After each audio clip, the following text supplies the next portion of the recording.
In an era where global markets are increasingly interconnected, the resonance of monetary policy extends far beyond national borders. A recent analysis from VoxEU explores the international transmission of Chinese monetary policy and its significant influence on commodity markets worldwide.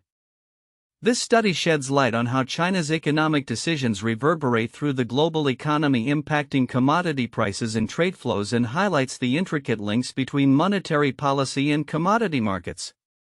As the world's second-largest economy, China's monetary policy has profound implications for global economic stability. The research emphasizes that changes in China's interest rates, reserve requirements, and other monetary tools not only affect domestic economic conditions but also reverberate across the globe, particularly in commodity markets. For instance, when the People's Bank of China adjusts interest rates, it can lead to significant fluctuations in commodity prices, which are often seen as barometers of global economic health. According to the analysis, the correlation between Chinese monetary policy and commodity prices is particularly pronounced in energy and agricultural markets. China is a massive consumer of commodities, and any shifts in its monetary policy can lead to immediate reactions in global supply and demand dynamics, noted the report. This connection underscores the importance of monitoring Chinese economic indicators for businesses and governments around the world. The study further elaborates on how these policy changes can create ripple effects that influence commodity exporting countries.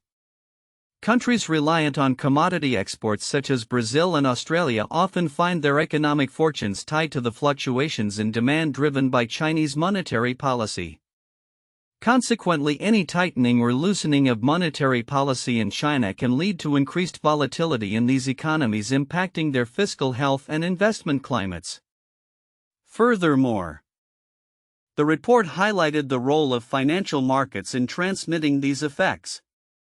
Investors often react to changes in China's monetary policy by reallocating their portfolios, leading to price adjustments in commodities. This behavior reflects a broader trend where financial markets become sensitive to the signals sent by central banks, leading to a more interconnected global economic landscape. The implications of these findings are vast. For policymakers, understanding the international transmission of monetary policy can lead to more informed decisions that account for global market dynamics. For businesses, particularly those in the commodities sector, staying attuned to Chinese monetary policy is crucial for risk management and strategic planning. As we look to the future, the potential for further integration of global markets suggests that the impact of Chinese monetary policy will only grow. With China's economy anticipated to continue its significant growth trajectory, the interplay between its monetary policy and global commodity markets will remain a critical area of study. In a world increasingly shaped by economic interdependence, the ability to anticipate and react to these shifts may well define success in the global marketplace. In conclusion, the international transmission of Chinese monetary policy serves as a reminder of the complexities of today's global economy, where decisions made in one corner of the world can resonate far and wide. As the global economic landscape evolves, so too will the challenges and opportunities presented by these intricate connections. As daylight approaches, residents of Illinois prepare to adjust their clocks for the upcoming Daylight Saving Time (DST) transition. Starting at 2 a.m. on Sunday, March 9, 2025, clocks will spring forward 1 hour, marking a return to longer daylight hours in the evenings. While some states have debated the relevance of this time-altering tradition, Illinois remains firmly in the DST camp. The concept of daylight saving time dates back to World War I, when it was introduced in the U.S. as a means to conserve energy during wartime. Although the rationale behind it has evolved, the practice continues to be a topic of discussion among lawmakers and the public. President Donald Trump has publicly criticized DST, asserting in a recent Truth Social post that the practice is inconvenient and very costly to our nation. However, despite ongoing debates, Illinois continues to observe DST, with state law allowing individual states the option to opt out, though they cannot adopt permanent daylight saving time without federal approval. Illinois State Representative Brad Halbrook has been vocal about the need to reconsider the necessity of DST. He filed a bill in January aimed at abolishing the practice, arguing that the reasons for switching clocks have become outdated. This sentiment has echoed through various legislative sessions, with previous attempts to either maintain standard time year-round or abolish DST altogether failing to pass.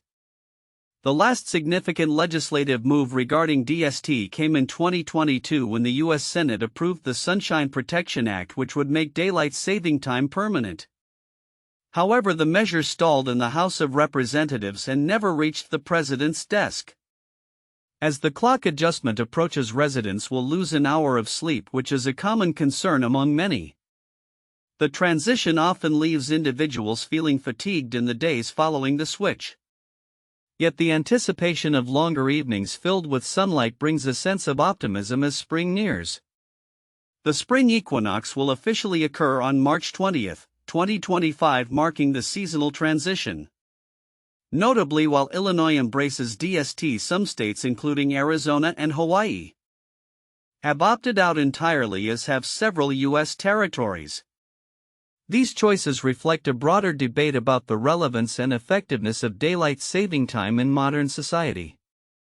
As discussions continue, it remains to be seen whether legislative changes will ultimately reshape the practice.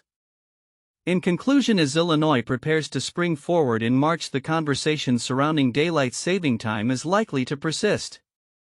With advocacy groups and lawmakers weighing the pros and cons, the future of this time-honored tradition may hinge on evolving public sentiment and legislative action. As the days grow longer, residents can look forward to the promise of spring even as they grapple with the potential for change in the way we measure time. In a climate of rising uncertainty, many universities across the United States are making significant adjustments to their spending and admission strategies, largely influenced by the ongoing chaos surrounding federal funding. As institutions brace for potential financial constraints, the landscape of higher education may be on the cusp of a substantial transformation. Recent reports indicate that numerous universities have begun to slow down their expenditures and reconsider their enrollment strategies in response to the unpredictability tied to federal funding. This shift comes amid widespread concerns over the stability of educational budgets, which have been affected by various political and economic factors, including changing administrations and legislative priorities. The uncertainty surrounding federal aid, especially for programs that support lower-income students and institutions, has prompted colleges to re-evaluate their financial plans. One university official who preferred to remain anonymous noted, "In light of the recent federal budget discussions, we are forced to take a more conservative approach to our spending. The prospect of reduced funding is real, and we must prepare for it." This sentiment echoes throughout academic institutions, where the focus has shifted from expansion and growth to sustainability and prudence. Moreover, the admissions landscape is also witnessing a notable shift. With financial forecasting becoming increasingly volatile, many universities are revising their enrollment goals. Some institutions are prioritizing maintaining current student levels rather than aggressively pursuing new candidates. This change is particularly evident at schools that historically relied on high enrollment numbers to support their budgets. As one admissions director stated, "We're looking to stabilize rather than increase." It's a shift in mindset that reflects the current climate of uncertainty. The implications of these changes are profound. For prospective students, this may mean fewer opportunities for financial aid and scholarships, which could discourage applications, particularly from those who rely heavily on federal assistance. Additionally, the focus on maintaining current enrollment may lead to a more competitive environment as institutions vie for a limited pool of applicants. This cautious approach is not without its critics. Some educators argue that slowing admissions and spending could hinder the diversity and vitality of university campuses. "We need to invest in our future leaders and thinkers, not pull back on our commitments," one professor remarked.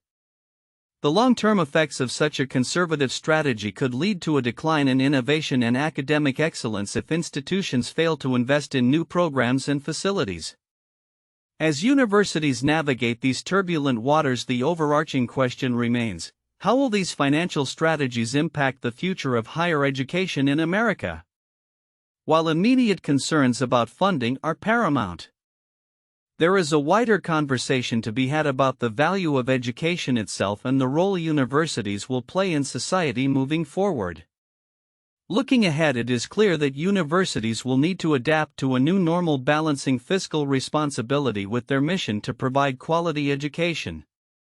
The outcome of federal funding discussions will be pivotal in shaping these strategies, and stakeholders from students to faculty and administrative leaders will be watching closely as developments unfold. The coming months will likely bring further revelations about how institutions can effectively respond to these challenges while continuing to fulfill their educational mandates. In a world increasingly defined by both personal reflection and societal challenges, individuals are finding ways to navigate their aspirations and anxieties. The latest astrological insights suggest that for Taurus, the period from March 3 to March 29, 2025, is particularly ripe for introspection and creative exploration. As Mercury transitions through Aries and into the 12th house of dreams and intuition, Taurians are encouraged to embrace their imaginative side, allowing their thoughts to flow freely and creatively. During this 4-week span, the astrological forecast emphasizes the importance of stepping back from the relentless pace of daily life to engage in peaceful reflection. Activities such as journaling, meditating, or even sketching are highlighted as beneficial practices. Notably, the influence of Mercury retrograde from March 15 to April 7 adds a layer of complexity. This period is traditionally associated with miscommunication and confusion, yet it also provides an opportunity for valuable insights. Astrologers recommend that Taurus individuals focus on self-care, particularly through quality sleep, as dreams may carry profound messages during this time. The notion of release and forgiveness is also underscored, with the 12th house governing these themes. For those still grappling with past hurts, the stars suggest that letting go can be a transformative act, ultimately serving one's personal growth. As the world continues to evolve, the astrological guidance invites Taurus to prioritize emotional well-being and clarity over the next month. Outside the realm of personal introspection, societal trends also reflect a shift in priorities among Americans. As inflationary pressures persist, many are opting for no-buy challenges in 2025, pushing back against overconsumption. This grassroots movement encourages individuals to reassess their spending habits and focus on what truly matters, echoing a collective desire for sustainability and intentional living. This cultural phenomenon aligns with the astrological call for Taurus to engage in meaningful self-reflection, suggesting that both personal and societal transformations are underway. In addition to these introspective themes, the business world is witnessing significant developments as well. Notably, billionaire Stephen Ross has announced plans for an ambitious 66-acre project that includes a private school showcasing the intersection of real estate and education. This initiative reflects a growing trend where private investment seeks to address community needs, further highlighting the evolving landscape of both personal ambition and public responsibility. As Taurus individuals navigate this rich tapestry of introspection, societal change, and business innovation, the coming weeks promise to be a time of significant growth and opportunity. With a focus on emotional healing and creative exploration, Taurians are well positioned to emerge from this period with renewed clarity and purpose. Looking ahead, it will be intriguing to see how these themes of personal reflection and societal shifts continue to unfold, potentially reshaping both individual lives and broader cultural narratives. In a significant development for humanitarian aid in southern Africa, the United Nations World Food Programme (WFP) has announced the closure of its regional bureau in Johannesburg. This decision, communicated to staff worldwide via email by Global Executive Director Cindy McCain, marks a pivotal shift in the organization's operational strategy in a region that has long been critical for food assistance. "We have reached the difficult decision to close WFP's regional bureau for Southern Africa in Johannesburg," McCain stated in the email, reflecting the organization's ongoing challenges in adapting to the shifting landscape of global humanitarian needs and funding constraints. The closure comes as the WFP, which relies heavily on financial support from the United States, faces diminishing resources amidst increasing global demands for food security interventions. The implications of this closure are profound. Southern Africa has been grappling with severe food insecurity exacerbated by climate change impacts, economic instability, and ongoing conflicts that displace populations. The withdrawal of the WFP's regional bureau could hinder access to essential food aid for millions, raising concerns among humanitarian experts and local communities alike. Analysts suggest that the decision may be influenced by broader funding challenges facing international organizations. Increasingly, donor countries are re-evaluating their contributions amidst economic pressures and competing priorities, leading to difficult choices about where to allocate resources. The WFP's reliance on U.S. funding has long been a double-edged sword, as shifts in U.S. foreign policy and budgetary allocations can have immediate effects on program sustainability.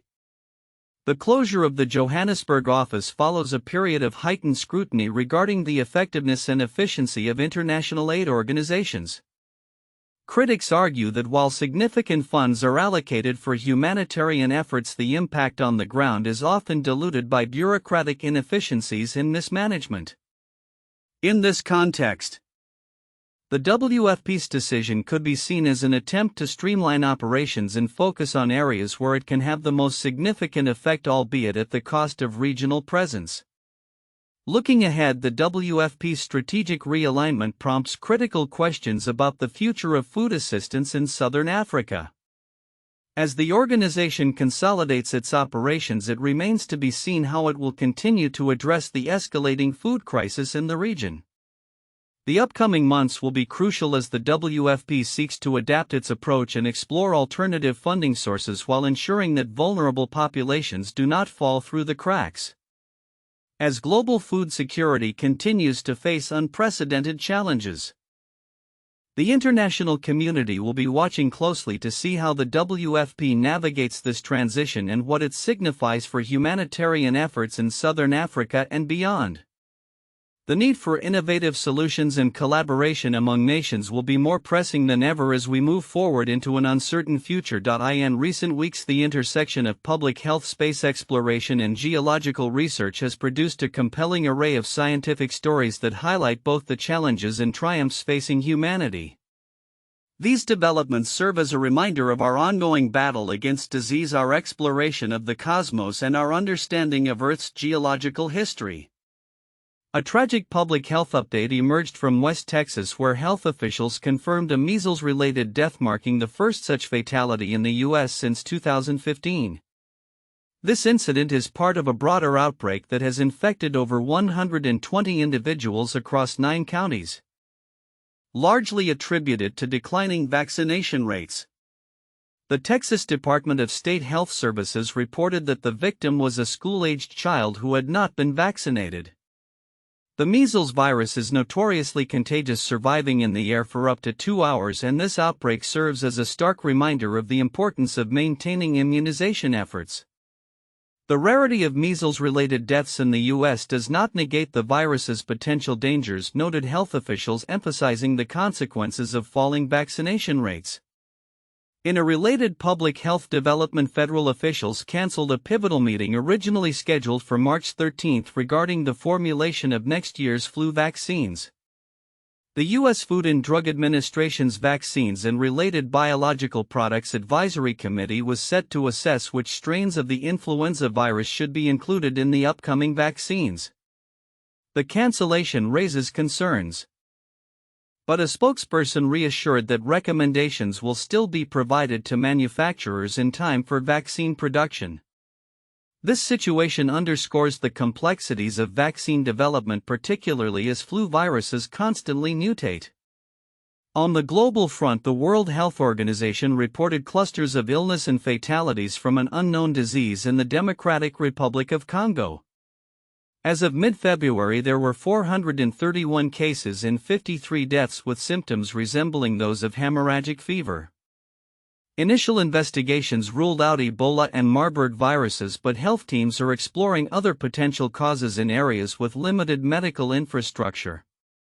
The situation highlights the challenges of disease surveillance in remote areas and the constant need for global health vigilance. Shifting focus from Earth to the cosmos. A study published in the journal Cell suggests that the International Space Station ISS may be too clean for the health of its astronauts. Researchers found that the microbial diversity aboard the ISS is alarmingly low, comparable to that of a hospital. The absence of varied microbial exposure could be linked to the health issues astronauts face, such as rashes and immune dysfunction. We benefit from regular exposure to diverse microbes, and the ISS environment may be missing that, the study notes, indicating a potential area for improvement in astronaut health. Meanwhile, exciting developments in planetary science reveal that Mars may have once harbored sandy beaches. Data from China's Zhurong rover indicate the presence of layered sediments, suggesting the historical existence of an ocean on Mars. This finding bolsters the case for ancient Martian water bodies and adds a new dimension to our understanding of the planet's geological history. In an astonishing yet sobering study, researchers have delved into the aftermath of the catastrophic eruption of Mount Vesuvius, uncovering a rare phenomenon where human brain tissue can turn to glass due to extreme heat. The study analyzed remains from a victim of the eruption, concluding that a brief spike in temperature followed by rapid cooling led to the vitrification of brain matter. This unique preservation offers insights into the extreme conditions of volcanic eruptions, the researchers explained, shedding light on the devastating effects of such natural disasters. As we navigate these multifaceted challenges and discoveries, the ongoing dialogue between health exploration and science remains crucial. Each new finding not only expands our understanding of the world and beyond, but also underscores the interconnectedness of our global community in facing health crises, exploring new frontiers, and unraveling the mysteries of our planet's history.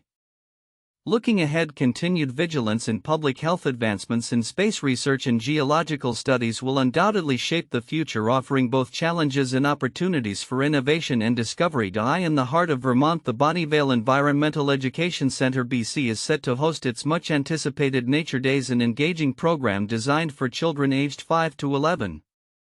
Scheduled for March 4 from 9 a.m. to 3 p.m., this event invites parents to take advantage of their children's time off school to immerse them in the wonders of nature. Participants will engage in a variety of outdoor activities that promote physical exercise and environmental awareness, all while having fun exploring the natural surroundings. Nature Days at BC stand out for their approach, which emphasizes learning through play. Children will be encouraged to explore the changing landscapes of fields and forests, fostering a sense of curiosity and connection to the environment. Activities will be inspired by real-time observations of nature, allowing children to learn about local ecosystems and the importance of conservation in an interactive setting. Parents interested in enrolling their children can find more information and sign up at www.bc.org. Looking ahead, BC has announced additional Nature Days throughout the 2024 to 2025 academic year, with sessions planned for October, November, January, and March. This series reflects an increasing commitment to environmental education and highlights the vital role that outdoor experiences play in childhood development. In a related development within the scientific community, Rome Therapeutics recently announced a significant publication in Nature Communications, marking a pivotal moment in cancer research. The study presents the first large-scale analysis of line 1 retrotransposon activity across various tumors, revealing critical insights into its role in genomic stability and cancer progression. The research, conducted in collaboration with several prestigious institutions including Memorial Sloan Kettering Cancer Center and Harvard Medical School, indicates a strong correlation between line 1 expression levels and retrotransposon burden in different cancer types. This groundbreaking work could pave the way for novel therapeutic strategies targeting line 1 activity, which has been implicated in various diseases including cancer. Dr. Heike Kielhack, Chief Scientific Officer at Rome Therapeutics, emphasized the importance of this research, stating, "This paper further demonstrates Rome's pioneering leadership in understanding the role line 1 RT plays in human disease. The findings suggest that line 1 retrotransposons could serve as potential targets for precision medicine, aligning with the growing trend of personalized treatment approaches in oncology. As the scientific community grapples with the complexities of the dark genome, the insights gained from such studies could be instrumental in developing innovative therapies that address unmet medical needs. The collaboration between data science and biology as demonstrated in this research exemplifies the future direction of cancer therapy and the potential for breakthroughs that could significantly enhance patient outcomes. While Nature Days promotes hands-on learning for children in Vermont, the work being done by Rome Therapeutics illustrates the ongoing quest for knowledge and discovery in the scientific realm. Both initiatives highlight the importance of education, whether through environmental exploration or groundbreaking research, as essential to fostering a better understanding of our world and improving health outcomes. As we look to the future, it is evident that both environmental education and scientific advancement will continue to play crucial roles in shaping our society. With upcoming Nature Days and continued research into complex biological mechanisms like line 1 activity, we can anticipate significant developments that will benefit not just local communities but also the global scientific landscape. In an era increasingly defined by technological transformation, the automotive industry is undergoing a seismic shift as it pivots towards electric vehicles (EVs). This transition, however, comes with significant human implications, particularly for the legions of engineers whose expertise in internal combustion engines is rapidly becoming obsolete. The stories of dedicated professionals like Lem Young, a 30-year veteran at Ford, reveal not just the personal challenges faced by these workers but also the broader ramifications for the industry as a whole. As reported by Mike Colias for IE Spectrum, the automotive landscape has changed dramatically since 2010, when internal combustion engines served as the cornerstone of legacy car manufacturers. Young, who once thrived in the engine development sphere, found himself grappling with an unsettling reality in 2021. An email from Ford's HR department extended a buyout offer tied to the company's transition to electric vehicles. For Young, this was not merely a career crossroads, it symbolized a profound industry shift as traditional roles were dismantled to make way for new electric vehicle specialists.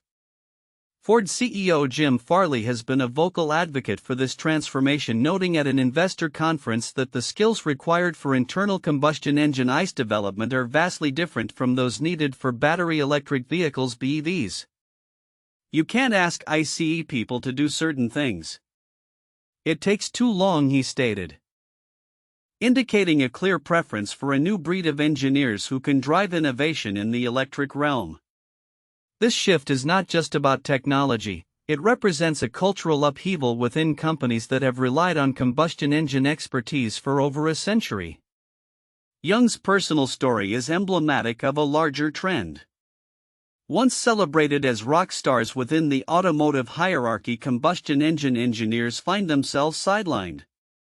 The vast complexities that define their work, optimizing air-to-fuel ratios, spark timing, and valve train adjustments, are becoming relics of a bygone era. The simplicity of electric motors, which typically contain fewer moving parts than their gas-powered counterparts, he lamented. It's no longer an art form. Colias's new book, Inevitable: Inside the Messy Unstoppable Transition to Electric Vehicles, provides a candid exploration of this transformation, illustrating how the industry's shift to EVs is not just a technical evolution but a human one. The emotional toll on engineers like Young is palpable. Many are left wondering how to channel their skills in an industry that is rapidly redefining itself. Young, who has spent years mastering the nuances of engine design, is now faced with the prospect of redundancy, or worse, a career in an area he finds uninspiring. The economic implications of this transformation extend beyond individual job losses. As companies like Ford and GM pivot to electric models, they are investing billions into technology that has yet to yield significant returns. In 2022, Ford announced an ambitious $50 billion investment in EV development, a figure that reflects the urgency and the risks of this transition. However, with EVs accounting for less than 3% of U.S. sales at that time, the path forward is fraught with uncertainty. This monumental shift also raises questions about the future of automotive engineering as a discipline. The decline in new engine development, once a hallmark of innovation, signals a potential stagnation. Research firm S&P Global Mobility predicts that the number of new engine families will dwindle to zero this decade, effectively marking the end of an era for the internal combustion engine. The complexities that once defined the work of powertrain engineers are being replaced by a more modular approach to vehicle assembly, where expertise in battery technology and software development becomes paramount. The ramifications of this shift are not limited to engineering roles. As companies grapple with a shrinking talent pool of experienced engineers, they also face the challenge of attracting new talent that aligns with their evolving needs. The industry's competitive edge, historically built on deep knowledge of combustion engines, is now being challenged by nimble startups and tech companies poised to dominate the electric vehicle space.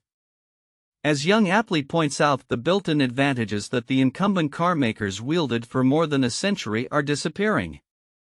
As the automotive industry embraces this inevitable transition, the future remains uncertain. Will traditional car makers successfully navigate the complexities of electric vehicle technology, or will they falter in the face of competition from agile newcomers? The stories of engineers like Young serve as a poignant reminder of the human cost of this transformation, highlighting the need for thoughtful integration of new technologies and the preservation of the artistry that has long defined automotive engineering. The industry stands at a critical juncture, and the path forward will require not just innovation but a renewed focus on the people behind the machines that have shaped our world for generations. In a surprising shift in U.S. foreign policy, President Trump's recent overtures towards Russia and its authoritarian leader Vladimir Putin signal an attempt to create a rift between Moscow and Beijing. This strategy, dubbed a reverse Nixon by foreign policy experts, aims to exploit the growing ties between the two autocratic powers that have openly declared a no-limits partnership. The implications of this pivot, however, are complex and fraught with potential consequences for global alliances. Historically, President Nixon's rapprochement with China in the early 1970s was predicated on a strategic divide between Moscow and Beijing during a time of heightened Cold War tensions. By courting China, Nixon effectively weakened the Soviet Union's influence, setting the stage for China's economic rise. In contrast, Trump's current strategy seeks to leverage Russia's grievances against the West to drive a wedge into the burgeoning Sino-Russian relationship. However, experts caution that this task is monumental given the deepening military and economic ties that have developed between Russia and China in recent years. The ramifications of this realignment are already becoming evident. By shifting U.S. support away from Ukraine and towards Russia, Trump risks alienating key European allies who remain crucial partners in trade and investment. The abrupt change in American foreign policy has raised concerns among U.S. allies in Asia as well, who may now question Washington's commitment in the face of a rising China. Trump's rhetoric has further complicated matters. In a recent address, he echoed Russian propaganda, labeling Ukrainian President Volodymyr Zelensky a dictator and laying blame on Kiev for the conflict initiated by Russia's invasion in 2022. This has exacerbated a growing rift between the U.S. and its European allies, marking one of the most significant fractures in transatlantic relations in decades. Evan Feigenbaum, a former senior State Department official, notes that Trump's approach is a stark reversal of Nixon's strategy. While Nixon capitalized on pre-existing tensions between Moscow and Beijing, Trump is attempting to split an alliance based on shared ideological and strategic interests, Feigenbaum explained. Instead, this maneuver appears to be fracturing Western unity as Russia finds itself increasingly aligned with both the US and China. As the war in Ukraine persists, the Kremlin has strengthened its alliances with Iran and North Korea, which have begun supplying military resources to support Russia's campaign. U.S. officials are increasingly wary of this emerging axis of autocracies, which poses a strategic challenge that the American military may struggle to confront simultaneously. "This is not just about Ukraine, it's a global fight," remarked Keith Kellogg, Trump's special envoy to Ukraine, emphasizing the interconnectedness of these geopolitical tensions. Recent discussions between U.S. and Russian officials in Saudi Arabia indicate that both sides are exploring economic partnerships that could lead to a lifting of sanctions against Russia. A leaked Kremlin memo suggests that Moscow might propose scaling back cooperation with China on sensitive technological matters in exchange for beneficial terms regarding Ukraine. However, skepticism abounds regarding the feasibility of such negotiations, especially given that China has already outpaced Russia in many technological sectors. Critics of this diplomatic pivot caution that abandoning Ukraine could embolden China, signaling to Beijing that it has greater latitude in its own territorial ambitions, particularly concerning Taiwan. This view is echoed by Alina Polyakova, CEO of the Center for European Policy Analysis, who warns that Trump's overtures to Russia could legitimize aggression against Ukraine and beyond. Equally important is the inherent instability of any potential rapprochement between Washington and Moscow. As Alexander Gabuev of the Carnegie Russia-Eurasia Center points out, Russia understands that its relationship with China is permanent while any engagement with the U.S. remains temporary. The unpredictability of U.S. leadership, particularly with upcoming elections, further complicates the calculus for Putin. In conclusion, while Trump's strategy to divide Russia from China may seem appealing on the surface, the complexities of international relations and the intertwined fates of these authoritarian regimes suggest a more challenging road ahead. As global dynamics continue to evolve, the effectiveness of this reverse Nixon approach will be tested not only by outcomes in Ukraine but also by the broader geopolitical landscape that includes an increasingly assertive China. The coming months will shed light on whether Trump's gambit can indeed reshape alliances or if it will merely solidify the ties between Beijing and Moscow. In a groundbreaking study published in the journal Advances in Nutrition, researchers are urging a re-evaluation of the role dietary protein plays in human health, particularly as it relates to extending the health span, the length of time individuals live healthily without chronic diseases. Dr. Wendelin Jones, Executive Director of the Institute for the Advancement of Food and Nutrition Sciences (IAFNS), emphasizes the importance of understanding protein's multifaceted impacts beyond mere muscle maintenance. Over the past 3 decades, significant advancements have been made in understanding dietary protein, primarily focused on its relationship with muscle strength and maintenance as individuals age. However, the recent findings encourage a broader exploration of how protein intake influences various health conditions such as cardiovascular disease, obesity, and frailty. This is a target-rich environment that warrants greater research on a variety of other health conditions that protein affects, the study states, highlighting an opportunity to enhance overall health outcomes through optimized protein consumption. Traditionally, research in this area has revolved around muscle protein synthesis, leading to recommendations regarding the quality, quantity, and timing of protein intake. For instance, the current recommended dietary allowance (RDA) for protein is set at 0.8 grams per kilogram of body weight per day. Yet, the authors of the study advocate for a shift in focus, encouraging investigations into how optimal protein intakes can influence a wider array of health indicators, thereby potentially extending the health span for populations. Researchers point out that protein consumption significantly impacts satiety and appetite regulation, which is particularly relevant in the context of rising obesity rates. Specific amino acids such as leucine and tryptophan may play more significant roles in regulating hunger than others, suggesting that the source of protein, from whey to plant-based options, could also influence health outcomes. The study further proposes that future research should include comprehensive assessments of frailty, weight management, and cardiometabolic health using various metrics to evaluate how dietary proteins affect mobility and functionality, especially in older adults. Incorporating multiple measures of mobility assessment will provide a more comprehensive view of how dietary proteins and activity interact to affect a patient's functionality. The authors note, another key aspect of the study is the concept of health span, which is defined as the duration of life spent in good health free from chronic diseases. Expanding our understanding of dietary protein's role in enhancing healthspan could have profound implications for public health policy and nutrition initiatives. As the field shifts emphasis to elucidating the role of dietary protein in supporting and sustaining human health throughout the lifespan, past research accomplishments provide a foundation for innovative thinking, Dr. Jones concluded. The call to action presented in this study highlights the necessity for a paradigm shift in nutrition research, emphasizing the potential of protein to influence various health conditions significantly.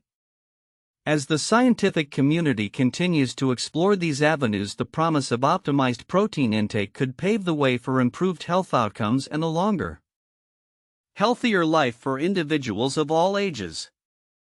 Future studies will undoubtedly play a crucial role in shaping our understanding of how dietary protein can be harnessed to enhance public health and well-being, making it a vital area of inquiry in the years to come.